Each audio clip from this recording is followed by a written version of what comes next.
Assalamualaikum warahmatullahi wabarakatuh. Hai teman-teman, pada kesempatan kali ini saya akan menjelaskan materi alat optik. Sifat-sifat cahaya yang pertama ialah dapat dilihat oleh mata, yang kedua memiliki arah rambat tegak lurus, arah getarnya atau transversal, yang ketiga merambat menurut garis lurus, yang keempat memiliki energi, yang kelima dipancarkan dalam bentuk radiasi, yang keenam dapat mengalami pemantulan, pembiasan, interferensi, difraksi, dan polarisasi. Hukum pemantulan bunyi atau hukum Snellius berbunyi, sinar datang, garis normal, dan sinar pantul terletak dalam satu bidang datar. Yang kedua, sudut sinar datang sama dengan sudut sinar pantul. Sifat bayangan yang dihasilkan oleh cermin datar yang pertama maya, yang kedua tegak, yang ketiga sama besar dengan bendanya, yang keempat jarak bayangan ke cermin sama dengan jarak benda ke cermin, yang kelima menghadap terbalik dengan bendanya. Dan di sini terdapat rumus-rumus pada cermin lengkung, yaitu cekung dan cembung. Alat optik ialah alat-alat yang menggunakan lensa atau cermin untuk memanfaatkan sifat-sifat cahaya, yaitu dapat dipantulkan dan dapat dibiaskan. Cahaya tersebut digunakan untuk melihat. Yang pertama ialah alat optik alamiah. Tentu saja, alat optik alamiah ini ialah mata kita. Sedangkan alat optik buatan adalah alat-alat optik yang dibuat oleh manusia seperti kacamata, kaca pembesar atau lup, mikroskop, teropong, kamera, dan masih banyak lagi. Mata merupakan indera penglihatan dan merupakan organ tubuh kita yang dapat menangkap perubahan dan perbedaan cahaya. Perbedaan spektrum cahaya yang mampu ditangkap mata, itulah yang menyebabkan kita dapat melihat warna. Mata berfungsi dengan cara menerima, memfokuskan, dan mentransmisikan cahaya melalui lensa mata yang menghasilkan bayangan objek yang kemudian ditangkap oleh retina mata. Bayangan objek yang ditangkap oleh retina mata tersebut kemudian dikirimkan ke otak melalui saraf optik untuk kemudian diolah menjadi gambar yang mampu kita lihat secara nyata. Lensa mata merupakan lensa yang ketebalannya dapat berubah-ubah sesuai dengan letak benda yang menjadi objek penglihatan. Kemampuan lensa mata menyesuaikan jarak fokusnya yang disebut dengan daya akomodasi mata. Pupil adalah lubang di depan lensa mata yang melewatkan cahaya ke lensa mata. Besar kecilnya pupil diubah secara otomatis oleh iris. Bila cahaya kuat, maka pupil akan mengecil dan sebaliknya. Bintik kuning atau bintik buta merupakan bagian yang paling peka pada retina. Apabila bintik buta ini tidak berfungsi, maka disebut dengan keadaan buta. Yang pertama ialah titik dekat atau punctum proximum atau PP. Titik dekat adalah titik terdekat benda yang masih dapat dilihat mata dengan jelas saat mata berakomodasi maksimum. Untuk mata normal, titik dekatnya kira-kira 25 cm dari mata. Yang kedua ialah titik jauh atau punctum rematum atau PR. Titik jauh adalah titik terjauh benda yang masih dapat dilihat mata dengan jelas saat mata tidak berakomodasi. Untuk mata normal, titik jauhnya terletak dengan jarak tak terhingga dari mata. Yang ketiga ialah cacat mata.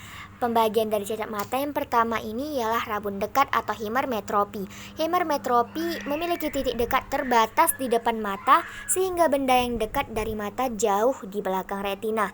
Akibatnya, daya tangkap mata untuk melihat benda yang dekat kurang jelas. Agar penglihatan mata menjadi jelas, harus dibantu dengan menggunakan kacamata berlensa positif atau lensa cembung. Kekuatan lensa untuk hipermetropi dapat dirumuskan sebagai berikut, yaitu pH sama dengan 100 per S sama dengan 100 per pp. Jika jarak benda di depan kacamata dengan kacamata tidak diketahui, persamaan kekuatan lensa kacamata untuk hipermetropi sebagai berikut. pH sama dengan 4 dikurang 100 dibagi pp. Kekuatan atau daya lensa dirumuskan P sama dengan 1 per F. P di mana itu daya, F itu jarak fokus lensa. Untuk mencari jarak fokus lensa, kita bisa mendapatkannya dengan menggunakan rumus 1 per F sama dengan 1 per S ditambah 1 per S aksen. Yang kedua ialah rabun jauh atau miopi. Miopi memiliki titik jauh terbatas di depan matanya, sehingga benda yang jauh dari mata jatuh di depan retina. Akibatnya, daya tangkap mata untuk melihat benda yang jauh kurang jelas. Agar penglihatan mata menjadi jelas, harus dibantu dengan menggunakan kacamata berlensa negatif atau lensa cekung. Kekuatan lensa untuk miopi dapat dirumuskan sebagai berikut. PM sama dengan min 100 per PR. Yang ketiga ialah cacat mata tua atau presbiopi. Cacat mata tua terjadi karena lensa mata sudah berkurang keelastisannya, sehingga mempunyai PR-nya itu yang punctum rematumnya itu lebih kecil daripada PR mata normal. Dan yang kedua mempunyai PP atau punctum proximumnya itu lebih besar dari 25 cm daripada PP mata normal. Untuk membantu cacat mata tua digunakan kacamata dengan lensa rangkap, yaitu cekung dan cembung. Kamera terdiri atas kotak tertutup dari bahan tak tembus cahaya, dilengkapi dengan lensa positif atau cembung yang ditempatkan di bagian depan sebagai lensa objektif dan film yang ditempatkan di bagian belakang.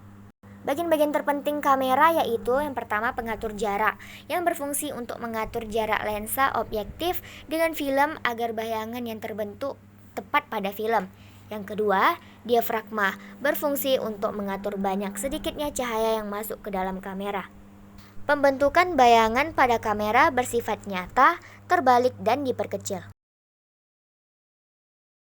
Loop adalah sebuah lensa cembung yang digunakan untuk melihat benda-benda kecil agar terlihat lebih besar dari ukuran sebenarnya. Lensa positif akan membentuk bayangan maya yang diperbesar dari sebuah benda yang diletakkan di antara titik fokus dengan titik pusat lensa. Perbesaran bayangan pada loop untuk mata berakomodasi dapat dirumuskan sebagai berikut. Sedangkan untuk perbesaran bayangan pada loop untuk mata tidak berakomodasi dapat dirumuskan sebagai berikut. Mikroskop terdiri dari dua buah lensa positif atau cembung yang berfungsi memberikan perbesaran ganda sehingga dapat digunakan untuk melihat benda-benda berukuran mikro. Lensa yang menghadap benda disebut lensa objektif, mempunyai jarak fokus yang kecil. Lensa yang dekat mata disebut dengan lensa okuler, mempunyai jarak fokus yang lebih besar daripada lensa objektifnya. Pembentukan bayangan pada lensa objektif mikroskop bersifat nyata, terbalik dan diperbesar, sedangkan lensa okulernya itu bersifat maya, tegak dan diperbesar. Panjang mikroskop D sama dengan S aksen OB ditambah SOK. Perbesaran total mikroskop dengan dirumuskan M sama dengan MOB dikali dengan MOK. Untuk perbesaran lensa objektif dapat dihitung dengan rumus MOB sama dengan S aksen OB dibagi dengan SOB. Untuk perbesaran lensa okuler dengan pengamatan tanpa akomodasi kita bisa menghitungnya dengan rumus MOK sama dengan SN dibagi dengan FOK. Sedangkan untuk perbesaran lensa okuler dengan mata berakomodasi maksimum sama dengan MOK sama dengan SN dibagi FOK ditambah dengan 1. Teropong ialah alat optik yang berfungsi untuk mengamati benda-benda yang jaraknya jauh sehingga tampak lebih jelas.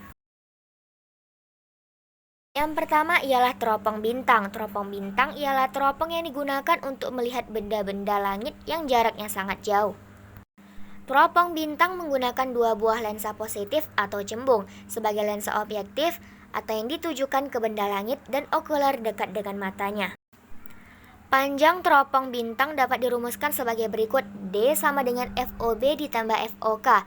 Panjang teropong bintang dapat dirumuskan juga sebagai berikut.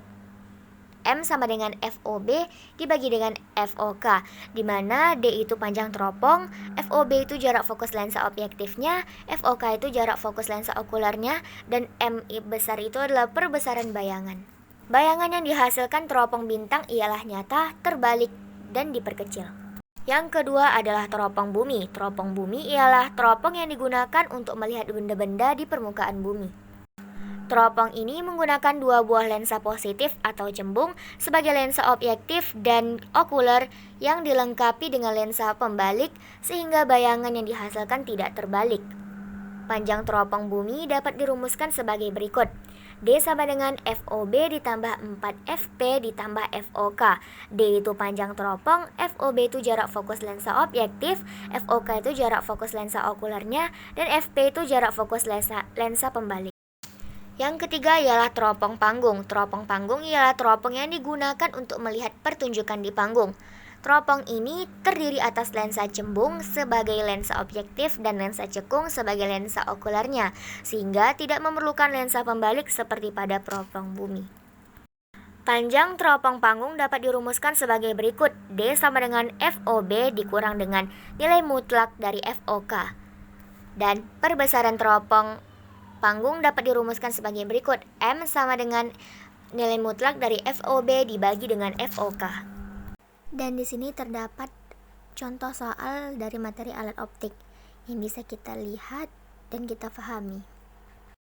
Sekian penjelasan singkat dari saya. Apabila ada kesalahan mohon dimaafkan. Wassalamualaikum warahmatullahi wabarakatuh.